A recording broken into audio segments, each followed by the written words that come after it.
Sajni here, and today we're going to talk about the three levels of the mind and what Einstein really meant when he stated that you cannot solve a problem with the same level of the mind, but you need to elevate your mind.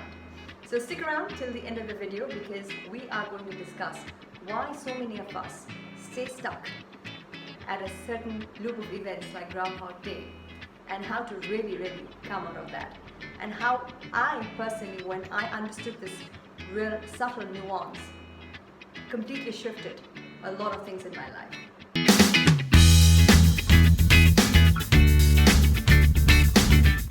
Before I begin, I'm super excited to announce that the one-on-one interaction for the Mindset and Reality Revolution program has begun. So stick around till the end of the video for more announcement on that. So with that, let's get right into the video. So today we're going to talk about the three levels of the mind, really. And let's first start with defining what the mind is, what the brain is, what beliefs are, what thoughts and emotions are, because these are all internal, these are all invisible elements, right? We just talk about it, or we have an idea about it. Like, for example, if I were to ask you, imagine how a house would look like. You can instantly get that image in your head. Or how a tree would look like. You can instantly get that image in your head. But if I were to ask you, imagine how your mind looks like.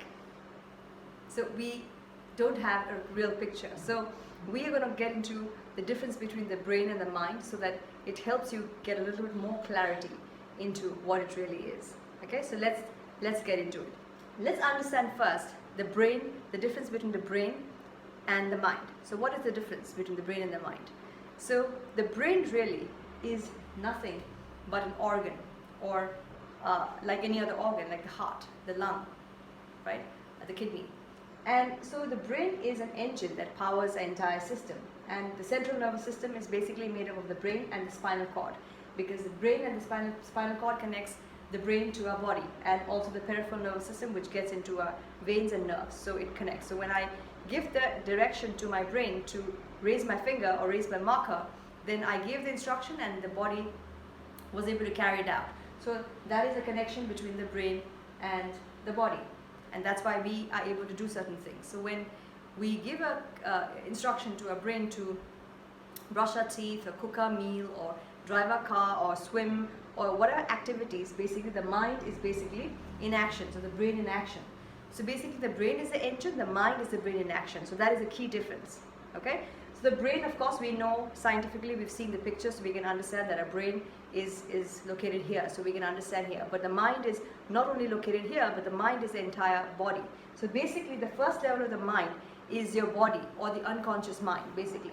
Whatever we've been doing over and over repeatedly, like for example, if you've been driving a car for many years, now your body can do that unconsciously. That's your unconscious mind. A child first starts to crawl, and then we start to walk, and then we start to run. So different stages of the mind. So the mind develops slowly. So therefore the body is the unconscious mind, and of course the mind is the brain in action.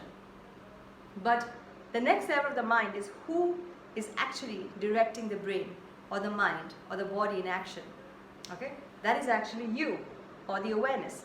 Because if we were to understand that when I close my eyes, even when I close my eyes, I know when I raise my hand, I'm aware that I've raised my hand. When I put my hand down, I know I have put my hand down. So I'm aware of my body. So, but my body is not aware of me. I'm aware of my body. So that is the key idea. The key distinction that we fail to do in our everyday lives is basically disidentifying from the body and the mind. If we can understand this one thing, then a lot of our suffering, a lot of our identification, false identifications, a lot of the misconceptions will start falling off, and then you can start having a clarity in your view, in your world, and you can, in your perspective, in your view, in your reality. When we talk about the mind, the mind obviously has, the contents are the thoughts and the emotions. So the thoughts is stimulus, and the emotion is the chemical reaction. The chemical reaction is the emotion. The kind of thought, happy emotion. Sad thought, sad emotion. So according to your level of the thought is the emotional chemical reaction is made. So that is very easy to understand, but we don't know what the thought looks like, but we can only be aware of our thought. right? So, but who is being aware? We are being aware. So you are being aware. Okay, so that's awareness. So that's what Einstein meant. The third level of the mind is your awareness. So this is very, very key. If we can grasp this, it's not intellectually, but you have to realize it. You have to consciously practice it, and that's the reason why doing meditation or being silent for 15 minutes in the morning and 15 minutes in the night helps you develop that awareness or gives you clarity. And when your mind is clear, then you can start elevating your awareness level and start creating what you want to create, and start thinking what you want to think, and start feeling how you want to feel, and therefore you can effortlessly create your reality. And that's what manifestation really is. I mean, understanding what the thought and the emotions are, let's understand what a belief is. Okay, what is the meaning of belief? So belief is basically nothing but an ideology or an opinion that we have identified with. Okay, for example, a thought, let's say a thought comes in. Let's say a thought that I am bad at making videos, for example. Okay, Sajani is bad at making videos. So that is just a thought that has just come up.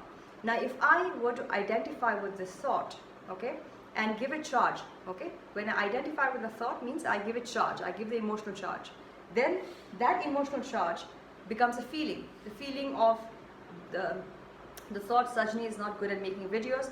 The feeling is insecure, now insecure feeling. So now when that aligns, when that comes into alignment, now that slowly, as per research, a thought that comes in your head once, there's an 80% chance that the stimulus will come again, and therefore the emotion will be developed more and more. So the thought emotion will charge, the neurological networks begin to fire and wire. So the nerve cells that fire together wire together. So this constant dance between the thought and emotion creates a bundle of neurological network, which is the belief. So belief is nothing but a stronger neurological networks of your thought and emotion. That's become like a program in your system, in your brain and body. So now the belief, now I have a belief. It's in my deeper into my subconscious mind. So your body is basically your unconscious subconscious mind.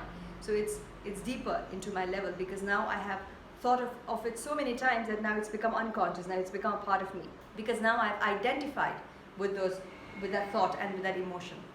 You see what I'm saying? So now that belief has become a part of me. Now the reason why Einstein meant that you need to raise the level of the mind. I cannot solve the problem with the same level of the mind. If I stay in the same level of understanding that Sajani is not good at making videos and Sajani is insecure, if I stay in that same realm, then I will never be able to elevate from there, because you can't you can't see the ocean by being inside the ocean. You have to come out of the ocean or elevate your level to be able to see the ocean, right? So basically that's what the awareness level is, and that's what your understanding is, and that's where we miss the misconceptions and the misunderstandings that we often hear, that you should not change, you need to be who you are and you need to be authentic. That's partly true, yes, but if our understanding comes from the level of identifying with the body and the mind, then that's false, because we don't have to stick to our the neurological networks. If we identify with a thought and that emotion, that is not true, because that is if we are thinking that I'm insecure or I'm an insecure person, then that is something that you are identifying with the neurological networks of your brain and the emotional memory of your body. So that is incorrect, and that's why we stay stuck, we stay rigid, and then we continue to feel that I'm an insecure person, I'm not good enough, or I'm not worthy enough, and that's why we tend to stay stuck, because we have a lot of averse feeling towards change, because change for us means change is resistance. Okay, so you do not need to change, you just need to disidentify by being an awareness to what is happening. Okay, you are just an observer of what is happening. So now let's switch this and let's get back to the same example. Let's say, for example, if the thought comes that Sajani is not good at making videos, let's say, for example, the thought comes in. Now if I don't give any emotional charge to it, if I'm not identified with my level of my mind and my body, okay, my body will not give that emotional charge, and therefore that belief will not be formed, because I'm simply not identified with it. I'm just aware that the thought has come and it slipped by, it just went off. I don't give it any emotional charge. So if there is no emotional charge, because any belief that has to form, or any kind of manifestation that has to happen, has to have the thoughts and the emotion has to be aligned. When that comes in alignment, then that's when the belief system forms, and that's when that belief system will drive you to take certain actions, and that action will give you certain results. So that is the whole idea of from the inside out. Okay? So now, those are the different nuances that we need to understand. So when we also in Mindset and Reality Revolution, what we practice is basically honing on to a core identity, which is not identifying with anything, not identifying with our body or a level of the mind or the thoughts.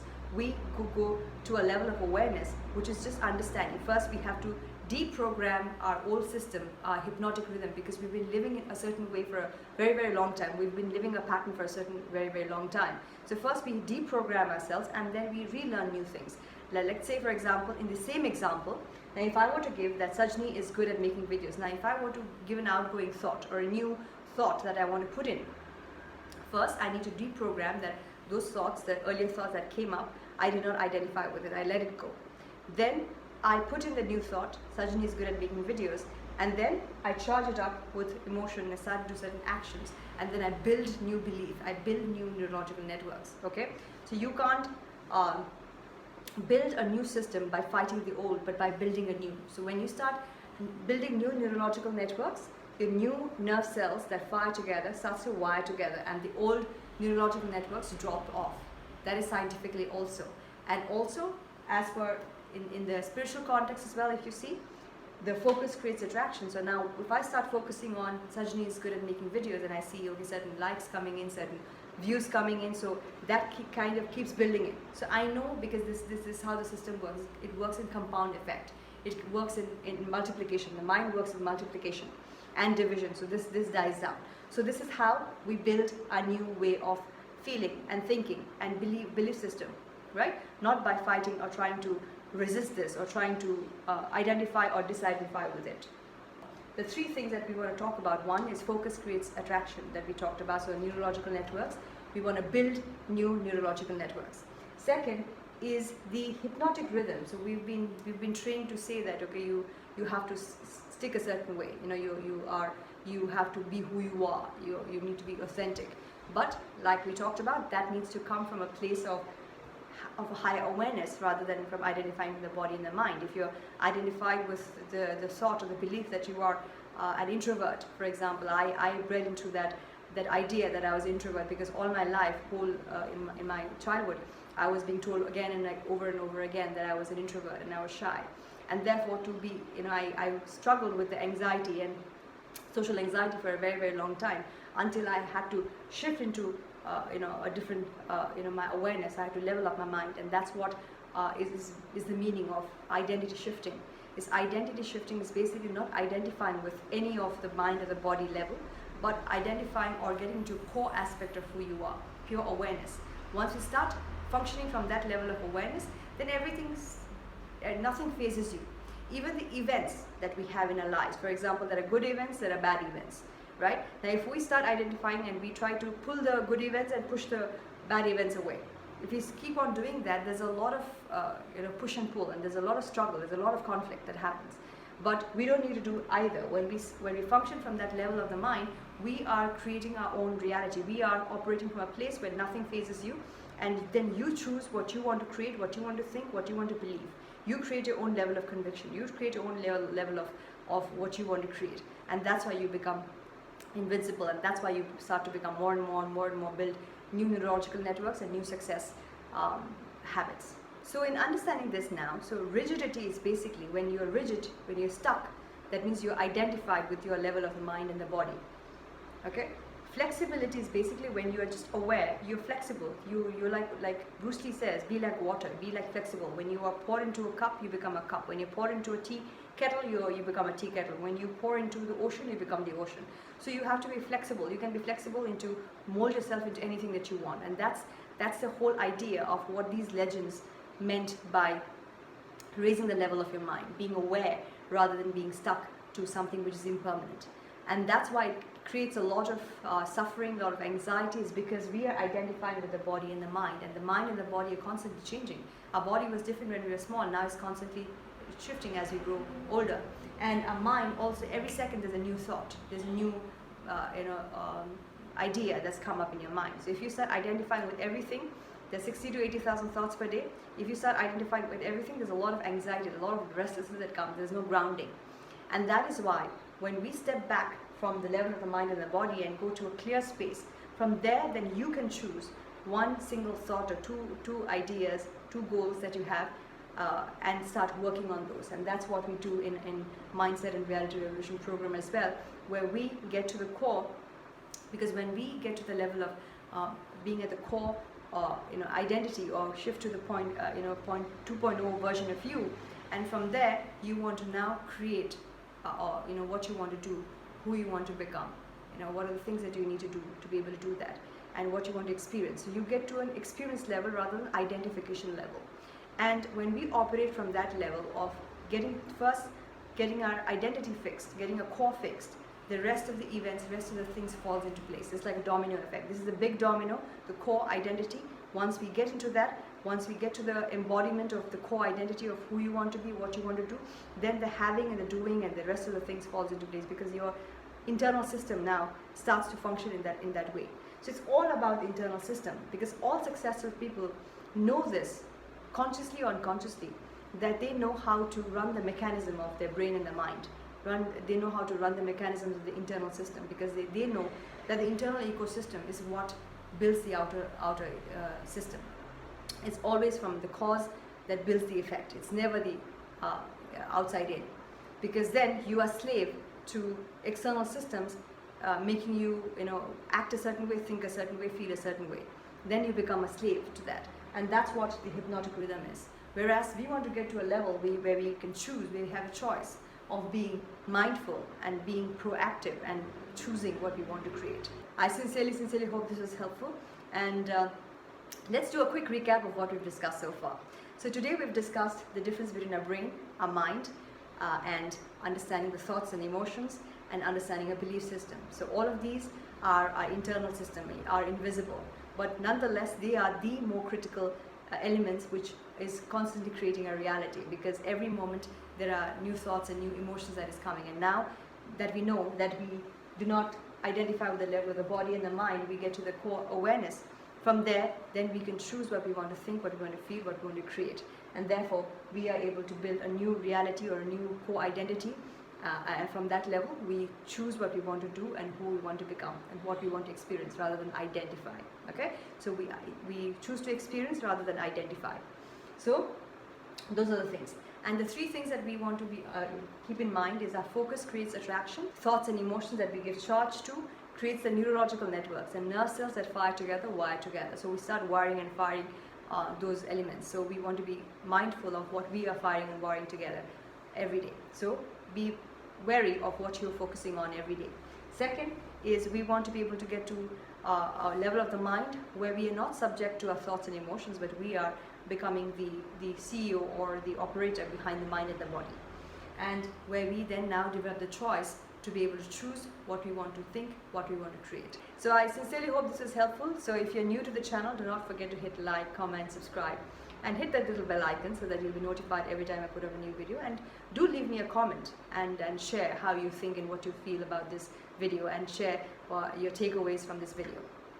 So thank you so much for watching. What the Mindset and Reality Revolution program really is it's one of the highest paradigm of manifestation. So there are three paradigms of manifestation, which is the having, the doing, and the being. So when we get to the being state, or in quantum physics it's also called the identity shifting, because everything is in the state of being and becoming. So when we embody the state of beingness, then naturally the having and the doing falls into place. What I realized in my years of understanding and practicing and manifesting and studying neuroscience and quantum physics, what I understood was that it's never about the techniques, because technique is just the doing paradigm, or wanting to having paradigm, because the more you're wanting to have or want or get, the more you're stuck into that loop. The idea is to elevate into that awareness or that beingness state where things start to fall into place, your ideas start to come, things start to manifest for you effortlessly, right? Because we learn the principles, or we learn to work with the laws of nature, where we go through the path of least resistance. We understand the universal principles of balancing, of being and doing, action and non-action, effort and surrender. So these are some of the powerful principles which we include in the program that that can help you boost your manifestation, boost your awareness, boost your clarity, boost your productivity.